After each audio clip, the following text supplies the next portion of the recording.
El agua olía a jabón y a algo peor, a cosas que llevan décadas escondidas. En la suite principal de la mansión Monterrosa, en las colinas de Cuernavaca, el vapor borraba los bordes del mundo. Las lámparas parecían lejanas.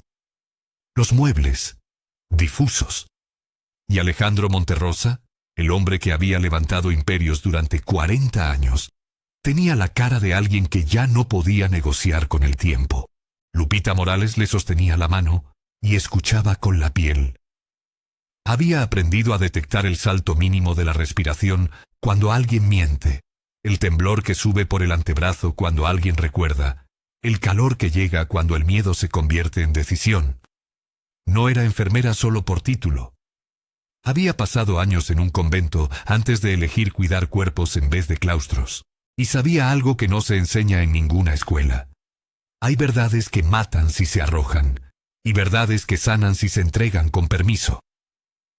Alejandro apretó su mano como si quisiera hablar sin voz. Sus labios se movieron apenas. Lupita se inclinó para escuchar el susurro quebrado. «No me obligues, ya sé lo que dirán». Fue una frase mínima, pero en la habitación el aire cambió de dueño. Lupita dejó la toalla y miró la mesilla. Allí había algo que no encajaba, una caja de lata vieja, con un borde de óxido tan específico que parecía intencional, como una cicatriz puesta a propósito para que alguien la viera cuando ya fuera tarde. La caja estaba envuelta en un paño, cuidadosamente doblado, protegiendo algo de miradas apresuradas o protegiendo a alguien del daño de saber demasiado pronto. Alejandro volvió a apretar. Lupita entendió. El cuidado ya no era solo medicación y horarios, era custodiar un límite. Tomó la caja y la pesó en las manos, no por su tamaño, sino por la densidad de lo que prometía. Al levantar la tapa, el olor a papel envejecido subió como una habitación dentro de otra. Vio cordeles de hilo rojo, una medalla con iniciales grabadas, una muñeca de trapo con costura gastada. Y debajo, como el corazón oscuro del conjunto, un cuaderno encuadernado en cuero mate, un diario. Lupita no lo abrió. Su primera inclinación fue preservar, registrar, garantizar testigos, salvaguardar objetos para que nadie pudiera alegar manipulación. Lo segundo fue humano.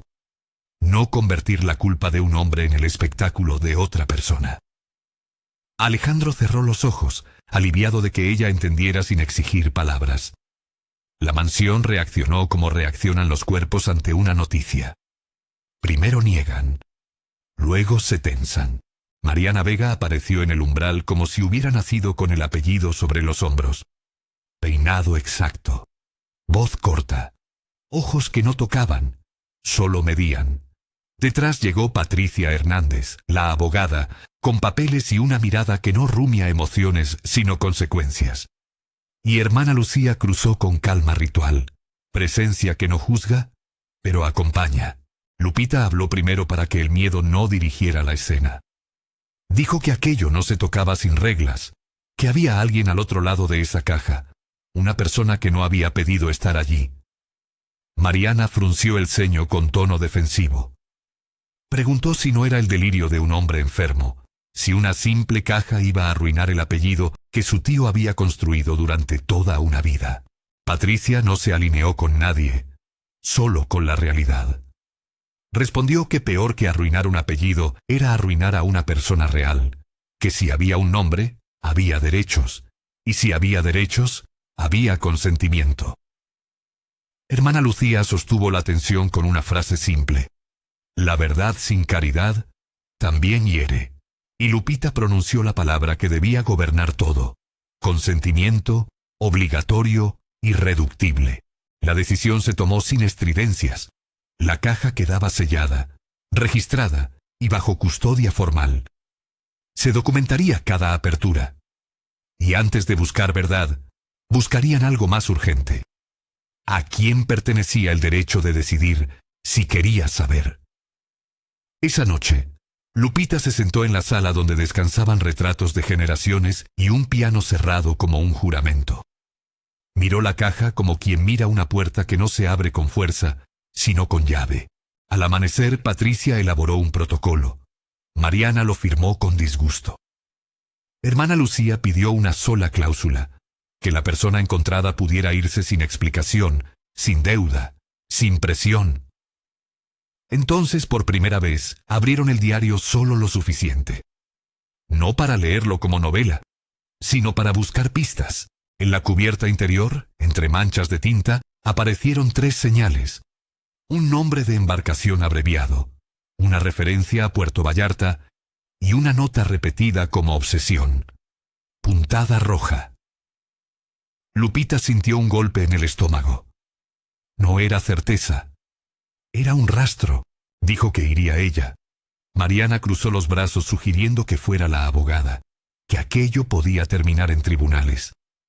Patricia levantó la vista y dijo que iría con Lupita, pero que quien viera primero a la persona debía ser alguien sin interés en dinero ni reputación.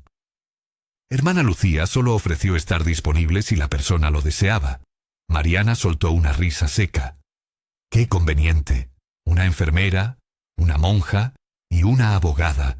Perfecto para un escándalo silencioso. Lupita no respondió a la ironía. Respondió con hechos.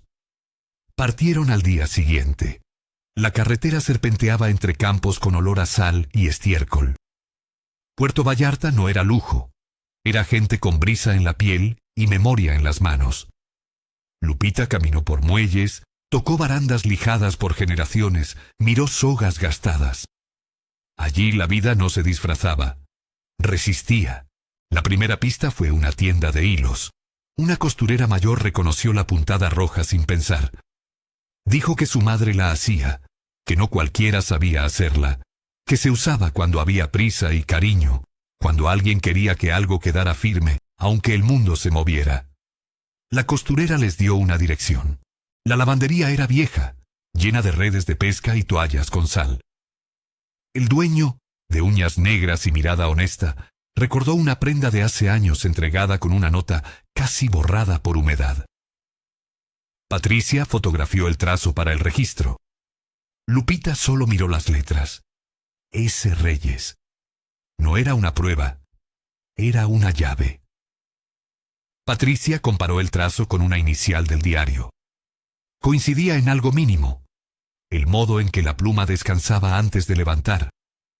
Entonces llegó la primera virada. El dueño de la lavandería recordó algo más. La persona que dejó la prenda también dejó un número, pero no era teléfono. Era una habitación. 204.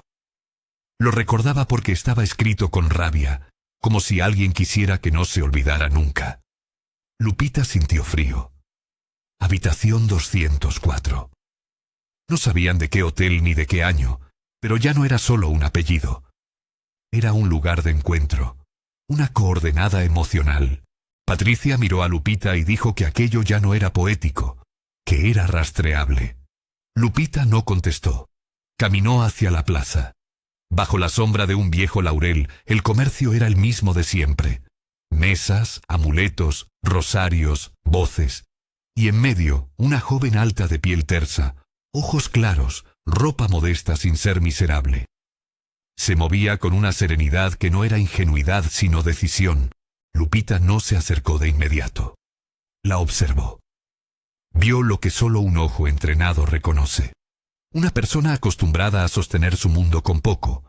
Alguien que no había pedido preguntas grandes, pero tenía fuerza para responderlas. Patricia susurró preguntando si iba a decírselo. Lupita tragó saliva y respondió que no ese día, no así. Porque si esa joven era S. Reyes, entonces cada palabra debía ser una puerta, no un golpe. Volvieron al día siguiente con un plan. Ofrecer opción sin imponer historia, dar información sin manipular, proponer verdad sin convertirla en espectáculo. Lupita se acercó cuando la plaza empezaba a vaciarse y preguntó si era Sofía Reyes. La joven levantó la vista con alerta, no con miedo. Confirmó su nombre. Lupita se presentó con voz suave.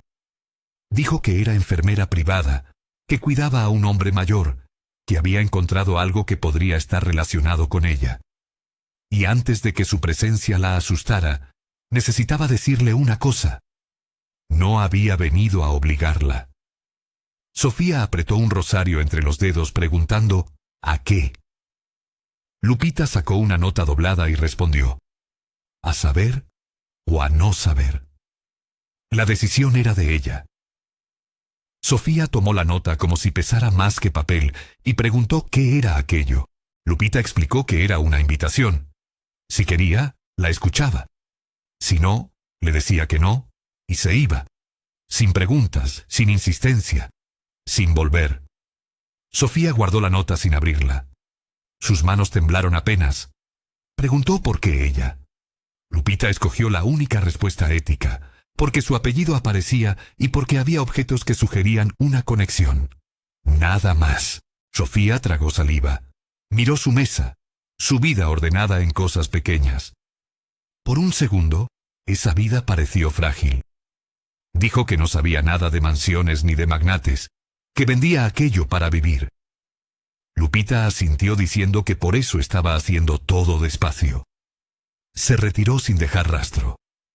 Esa noche, en la penumbra de su cuarto, Sofía cerró la puerta, puso el rosario sobre el escritorio y abrió la nota. Decía: Sofía, encontré objetos y escritos que sugieren una conexión entre tu familia y el señor Alejandro Monterrosa. No estoy aquí para imponerte nada. Si deseas saber más, tú decides cuándo, cómo y con quién.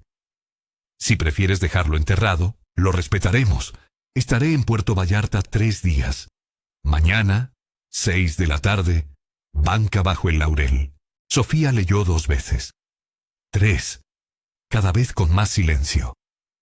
Su abuela siempre evitaba el pasado diciendo que algunas cosas era mejor dejarlas donde estaban.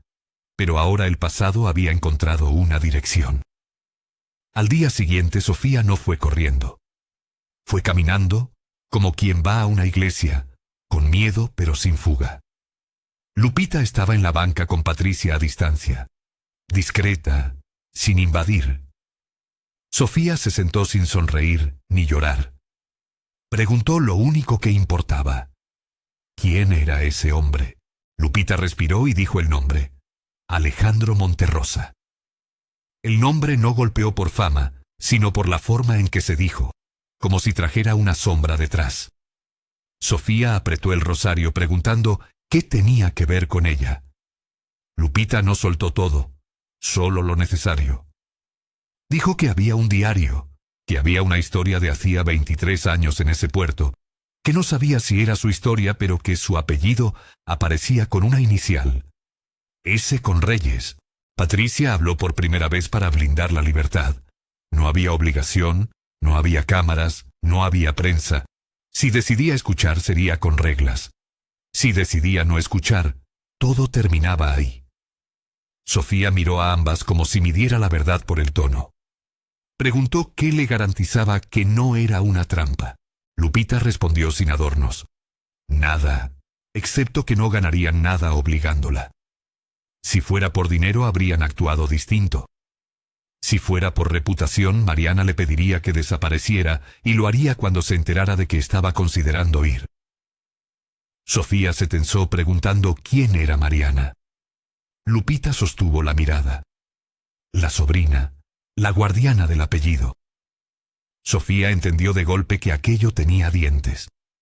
Y entonces llegó la segunda virada. Mariana no esperó. Esa misma noche, Sofía recibió una llamada desde número desconocido.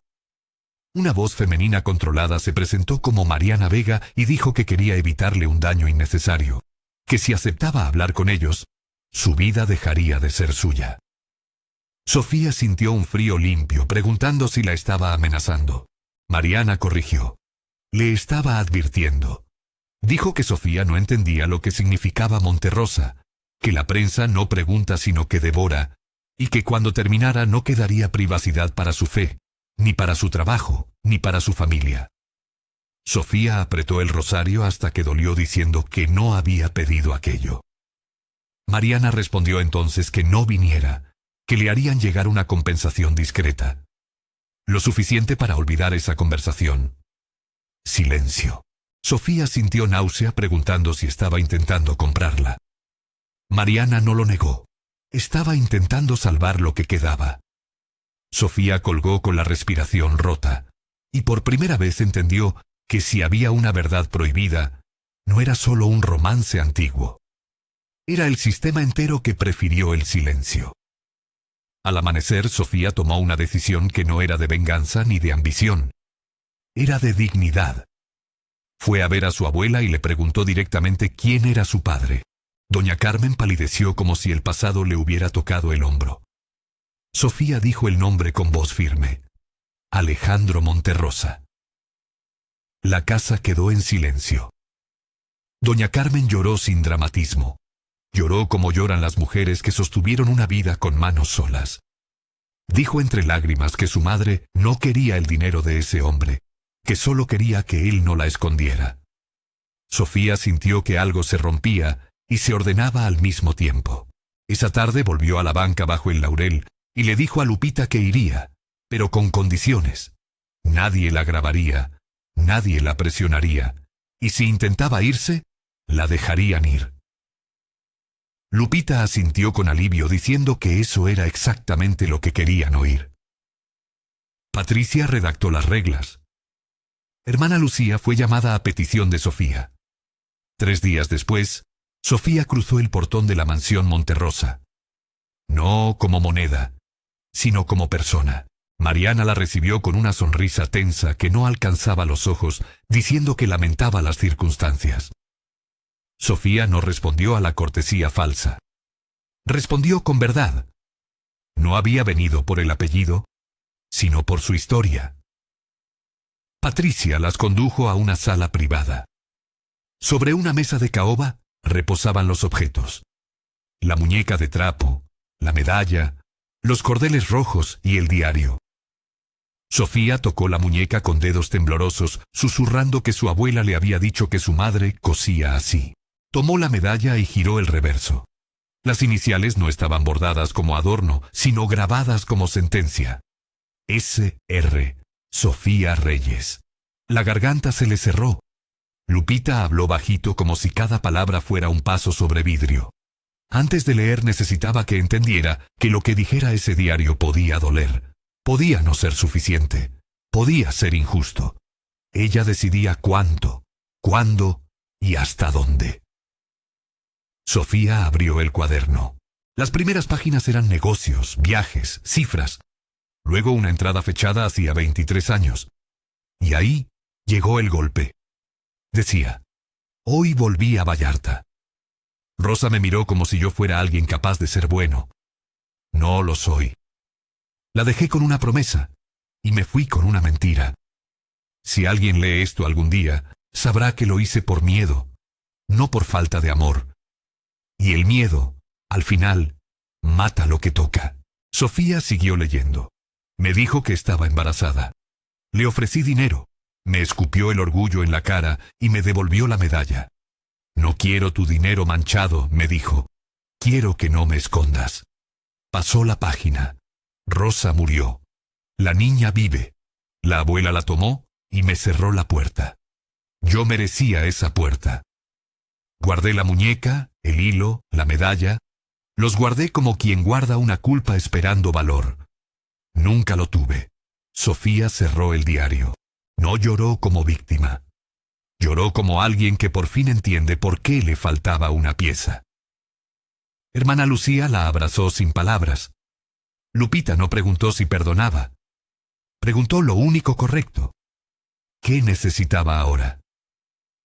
Sofía respiró hondo. Miró el diario como se mira un mar nuevo y dijo que necesitaba verlo. No para salvarlo, sino para mirarlo a los ojos y decidir quién era para ella.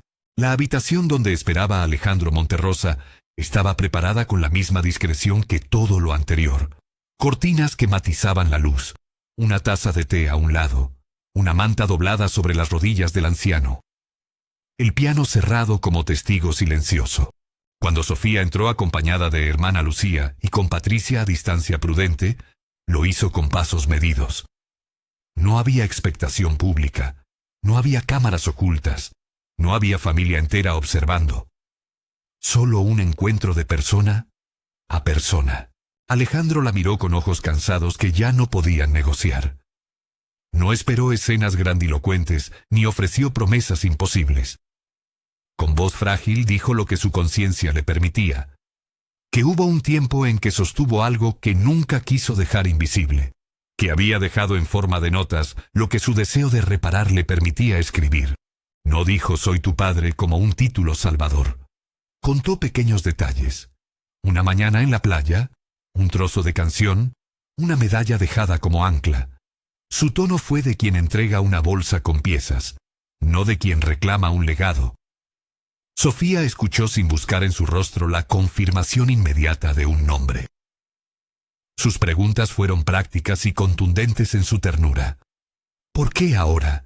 ¿Qué quería que ella hiciera con esa información? ¿Qué le correspondía a él y qué le correspondía a ella? Alejandro respondió con honestidad. La edad y la enfermedad habían suavizado el orgullo que antes lo empujaba a silenciar. No buscaba absoluciones públicas ni usarla para limpiar su historia. Solo ofrecía datos que ella podría usar como quisiera. No ofreció pruebas contundentes porque no las tenía claras, pero dejó indicios que para Sofía eran suficientes para decidir empezar a conocer. El encuentro fue más escucha que declaración. Sofía definió los límites. Las conversaciones seguirían mediadas. Las visitas serían a su ritmo. Ninguna obligación se impondría sobre ella. Si quería saber más, lo haría con la compañía que eligiera. Si prefería esperar, nadie la apremiaría. Alejandro aceptó sin solemnidad. Su inquietud no era el control, sino la posibilidad de reparar en la única forma que podía: nombrando. Acordaron un camino de pasos pequeños, cartas que Alejandro dictaba en días de mejor ánimo, visitas breves siempre a solicitud de Sofía, llamadas supervisadas donde hermana Lucía actuaba como puente pastoral. La mansión cedió a la lentitud que pedía la reparación. En las semanas que siguieron, Lupita observó pequeños cambios que no requirieron titulares. Alejandro dejó de pedir noticias de su imagen. Le bastaba saber que alguien en alguna playa lejana recordaba una canción que él susurró. Mariana, poco a poco, tradujo su temor en acciones reparadoras. Ofreció por su cuenta la restauración de la casa de la abuela de Sofía, sin ostentación ni anuncio. Sofía aceptó con reservas. No quería que la ayuda se convirtiera en deuda moral. El diario siguió siendo para Sofía una compañía que no exigía prisa. A veces lo cerraba y tejía, otras veces lo abría y marcaba un párrafo. Había un pasaje que la conmovió particularmente. Alejandro recordaba haber dejado una medalla en una bolsa con la esperanza de que alguien la encontrara. No había confesión explícita de paternidad, había una rendija de afecto y una admisión de culpa por no haber protegido a quienes dependían de su silencio. Las voces externas intentaron colarse. Un periodista local llamó con preguntas mal contenidas. Mariana respondió con mesura. Cualquier asunto íntimo sería tratado con la privacidad que merecía. La comunidad del puerto observó con ternura, como si el pueblo supiera que había que permitir a las personas reconstruir sin la intemperie de la opinión pública. La muerte, cuando llegó, fue una tarde sin sobresaltos. No hubo cámaras ni discursos grandilocuentes, ni intentos de sacar brillo a una historia manipulada por décadas. Sofía fue consultada, no obligada. Prefirió leer una carta que ella misma había escrito. La carta fue breve. Expresó gratitud por la información, su deseo de mantener los límites pactados y su intención de que la memoria no se transformara en espectáculo. Alejandro escuchó, o eso pareció, y en un gesto que no pedía absolución, murmuró una bendición que bien podría haber sido un gracias a medias. El entierro fue íntimo. Pocas personas, familiares, amigos discretos, hermana Lucía con su hábito, Patricia con perfil sobrio vigilando que todo se hiciera conforme a la voluntad expresa. Sofía eligió qué decir.